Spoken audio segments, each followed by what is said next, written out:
Good morning, grade 3 and 4. How are you doing today? Today is Wednesday, April 15th, 2020, 4-15-20. Great to be back together teaching you again.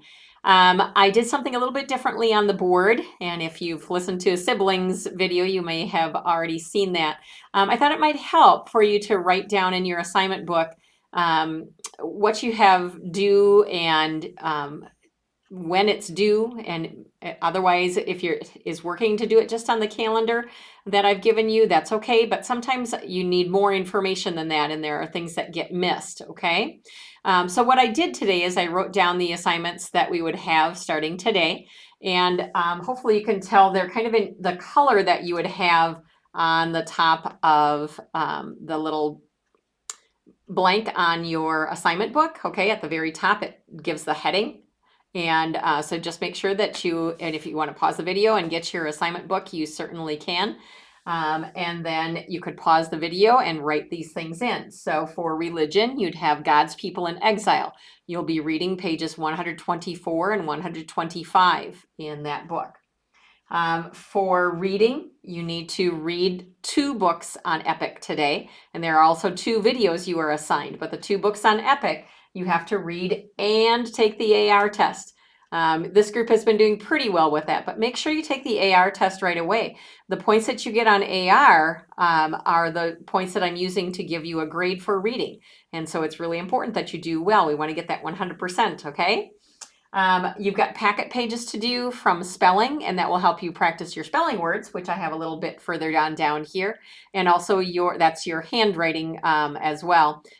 Joanna, for grade 3, you also have some pages in your handwriting book.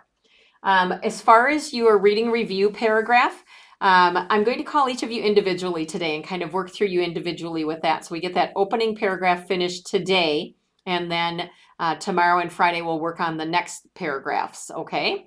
So right now we want to work just on that first paragraph. So I'll be calling each of you today to talk about that and also how it's going on your family tree. In math, grade 3, you notice that you have a review page, and do both sides of the review, and I do need to have a picture of both sides. It's not like a side A and a side B. Each side is something a little bit different. So the first page reviews multiplying that we had last Wednesday, and then the next page on the other side has to do with estimation, and it goes with an investigation you would have had in your grade 3 book. But you've also been doing estimation for several lessons. So make sure if you have any questions on that, you give me a holler or look back in your math book, okay? It can help with that. For grade 4, we're going to be going through your lesson at the very end here, and you are going to be looking at improper fractions. Uh-oh, that means not proper. EGADS. For social studies, science kind of goes along with social studies today as well, because we're talking about scientists and inventors. And your DT 314, you have that work to do in your Google Classroom. And also, I realize you have reading to do, but the actual work that you do on your worksheet is your science and social studies grade. And then for Wisconsin history, you're going to be working on starting a new page. And I hope they have this one. When I was preparing for your lessons over the last couple of days, there was a hilarious video that they gave about 5 facts on toilet paper. And of course, right now, there's no toilet paper hardly ever anywhere, and it was really funny. So I hope that is part of it. If not, if you go to YouTube and type in Studies Weekly 5 facts on toilet paper, it comes up that way as well. And it's funny. Alrighty, so I think you would enjoy it, and that would go along really well with what you're going to be reading this week, which is all about lumberjacks and lumbering and timber. All right, a very important part of Wisconsin. And then 2 really important things to read about too, and be thinking about is something fake or real? Even on the news, is it fake or real? You have to be able to be discerning and be able to figure out, are they giving me a fact or are they fudging it a little bit? And another one that helps with how do I read nonfiction. Read through it today and tomorrow, and then we're also going to be doing a little activity, with problem and solutions. So you don't have to do the try it quite yet. But read everything that you have there, and you certainly can work on the crossword puzzle. It's completely due on Friday, okay? And we'll be having a test on Friday. Speaking of tests, most of you did way better on your Wisconsin statehood test, so thank you for that.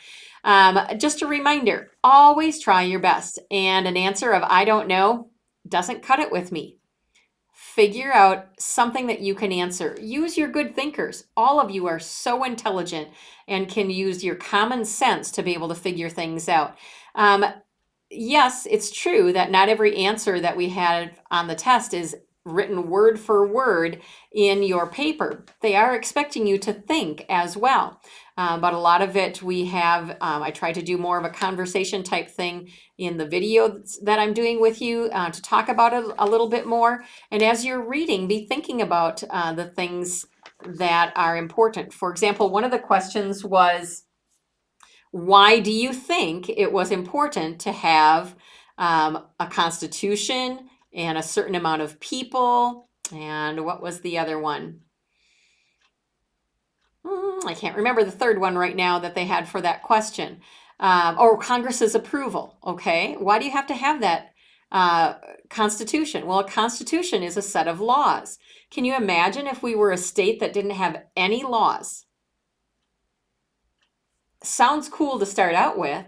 Well, how do you think your moms and dads would feel if every person in the neighborhood is able to just come into your yard and not have respected as private property? You wouldn't like that, okay? Or maybe you have land out in the country. Would it be okay that everybody just comes and decides, I'm just going to camp on your lawn tonight, or I'd like to put a barn up on this land, and there aren't any rules or regulations that they have to follow? No, laws are important, not just for what the speed limits are. They give us rights, and they also protect our rights, okay? Why did Congress need to approve the United States, the Congress of the United States approve Wisconsin being part of the United States? Well, there's your answer right there. Congress is in charge of some of the things that happen in the United States of America. Wisconsin wants to be part of that, so Congress has to say, do they have laws so that they can govern themselves? Are there enough people there that they can be supportive in monetary ways as well? Okay, so Congress has to look at those things and make sure that Wisconsin looks like it's ready to roll. You might compare it to yourself. Are there some things that you are allowed to do by your parents now, but probably when you get a little bit older or can show that you have that more experience, that you will be able to do other things? Or sometimes you have to pass an exam to be able to do things, like pass an exam to be able to do your drive a car, for example, okay? And the other one was, why did they have to have people there? Well, you have to have people to be able to support that state. People pay their taxes, which then support the state and its government. That's how our governor gets paid. That's how we have public libraries. That's how the roads get taken care of. There's so many things that are taken care of because there are people there. The more people that you have, the easier that is to take care of, okay? So just use your good thinkers too, all right? And don't put down, I don't know. That's not an acceptable answer. If you don't know, then think about it a little bit more. Look back in your paper and think, well, what makes sense? What makes sense? At least try to put something together with that. Okay, thank you. Where was I? Family tree, I'm going to be calling to talk to you about that. Oh, by the way, happy Banana Day. What are you guys going to do with a banana? Use it for a phone? Call me on your banana phone, huh? Are you going to make a banana split? You could dip a banana in chocolate and roll it in peanuts. Or have you ever tried a banana with peanut butter and roll it in some cereal? That's really good too. All right, remember to keep doing those nursing home letters, and I would appreciate it, instead of saving all the letters for one day to send me the pictures, as soon as you write one, send me a picture of it so that I can hopefully avoid any silly mistakes that we don't want to send on our letters. And then practice your spelling words, which you can do that with your packet pages, and be ready for your memory treasures tomorrow. Tomorrow you have 3 memory treasures to tell me, and then you have a hymn verses to tell me on Friday. Okay? Oh, one last thing. I almost forgot. Remember, I want you to do the preamble, and I think last week I might have said to the Wisconsin Constitution. This is to the United States Constitution, the preamble to that. And I do want you to make that booklet, practice reading it. If you want to have it memorized, but I also want to see that you made the books. That's what I'm looking for, okay? So you need to show me that you made the books. And it's okay with me if you put all the books together and then read it from there without doing the hand motions. If you think it would be cool and fun to memorize it and do the hand motions with it, you can do it that way and just show me that you also made the book. And that I want you to do by the end of the day on Friday, okay? So work on that. If you already have it done, great. Send me a video of it. But I want you to practice reading it a few times before you do the video of it and send that to me. Okay. And then some other exciting news. I've been talking with Mr. Roseno, and I think I'm going to be figuring out a way that we can actually do a Google Classroom meeting so that all of us can talk on, you guys on your Chromebooks and I'll be on my computer, and we're actually able to talk together. And I'm trying to work on that to have that up and going. It won't be this next week, but the week after, we have an investigation coming up, and I'd like to do that all together. So we'll see if I can be wise enough and practice to get it to work. So I might be calling each of you to do a practice run through with that over the next week or so. All right, have a great rest of the day if you're in 3rd grade. If you are in 4th grade, it's time for your math. All right. You will need your math book. Okay. So if you don't have it, pause the video and go and get your math book. If you want to have a piece of scratch paper to be able to look at some of the things I'm doing and be able to do those with me, that will be great. I'm going to be going through some of the things that are right in your math book, your hardcover book. So please pause the video, go and get that, and I'm going to switch to my other screen, okay?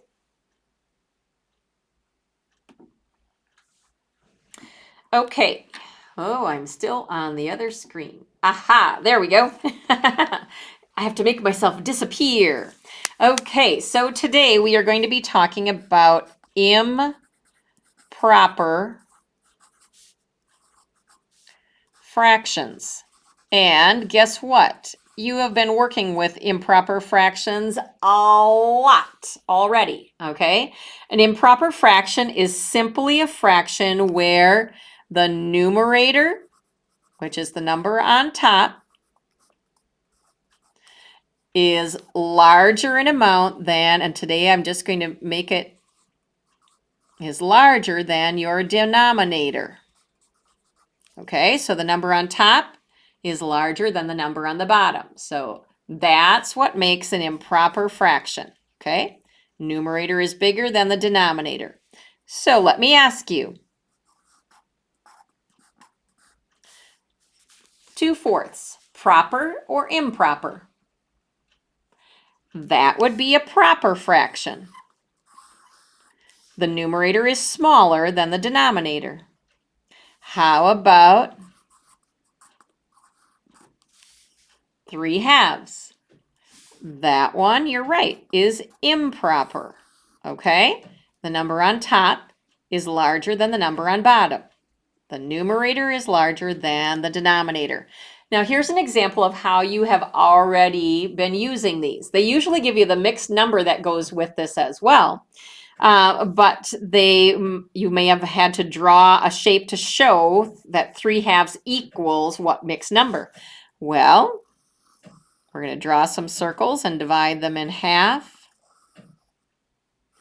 until we have 3/2. So here's 1/2, 2/2, 3/2. So what mixed number does that equal? Well, that equals 1 and 1/2, and that's our mixed number, okay? All right. Okay, so just a review to show you, you have done improper fractions before. You have worked with that.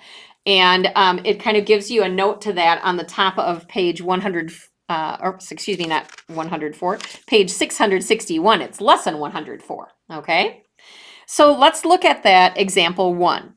It says, write 13/5 as a mixed number, and then draw a picture to show that the improper fraction and mixed number are equal.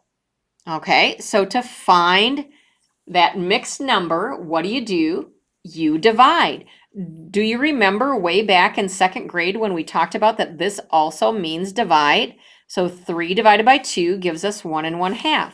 Well, let's do example 1. So we have 13 divided by 5. Now we're going to make that 13 divided by 5. So how many times can 5 go into 13? 2. And then we just do our regular division. 2 times 5 is 10. We subtract and we get 3. Now, instead of writing remainder 3, you're going to write this as a fraction. So we have 2 and 3/5. This is your denominator, just like it's the denominator here. 2 and 3/5.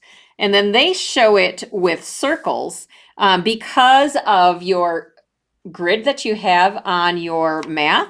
I would do a rectangle. Okay, so you have 1, 2, 3, 4, because that's really easy. Divide it, just go across 5 of your boxes. 5, and then another 5.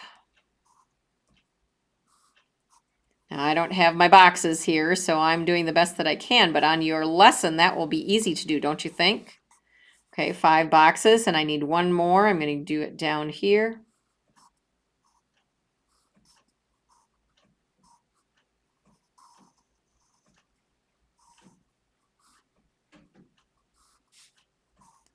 All right, and how would we color it in? Well, we would have 1, 2, 3, 4, 5, 6, 7, 8, 9, 10, 11, 12, 13.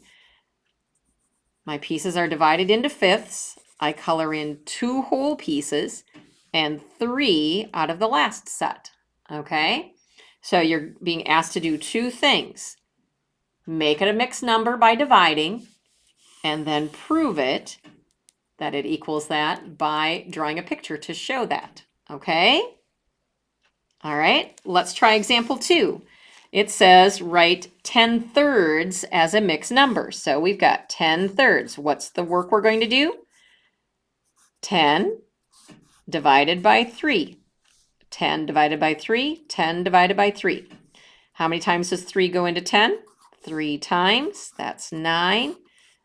I'm going to subtract. I get 1. So what's my fraction? 1/3. And how do you know which number goes on the bottom? It's this number here. It's the same number that's on the bottom here. Okay? This is your denominator. This is your denominator. How are we going to show that one? Again, unless they tell you specifically to do circles, then I would use your boxes on your page. Now you know that we're going to need 3 whole sets and then another set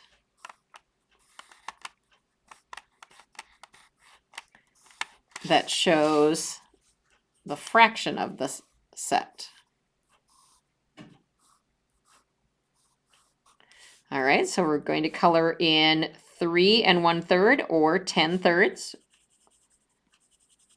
So you can count 1, 2, 3, 4, 5, 6, 7, 8, 9, 10, or that's 1, 2, 3 wholes and 1/3.